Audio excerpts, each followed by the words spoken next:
పసిడి పాపల చాచాజీ పుట్టినరోజు ఈ రోజు. పసిడి పాపల చాచాజీ పుట్టినరోజు ఈ రోజు. పిల్లల పండుగ ఈనాడు ఎల్లరు మరువను ఏనాడు. పిల్లల పండుగ ఈనాడు ఎల్లరు మరువను ఏనాడు. తన ఎదపై చాచాజీ ఎర్ర గులాబీ నిలిపారు.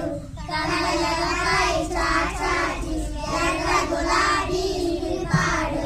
పిల్లల సుందర వదనాలే చల్లని మదిలో నిలిపాడు. పిల్లల సుందర వదనాలే చల్లని మదిలో నిలిపాడు. పసిడి పాపల చాచాజీ పుట్టినరోజు ఈ రోజు. పసిడి పాపల చాచాజీ పుట్టినరోజు ఈ రోజు. పిల్లల పండుగ ఈనాడు ఎల్లరు మరువను ఏనాడు. పిల్లల పండుగ ఈనాడు ఎల్లరు మరువను ఏనాడు. దేశం కోసం వెలిసాడు, దేశ ప్రగతి సాధించాడు. దేశం కోసం వెలిసాడు, దేశ ప్రగతి సాధించాడు.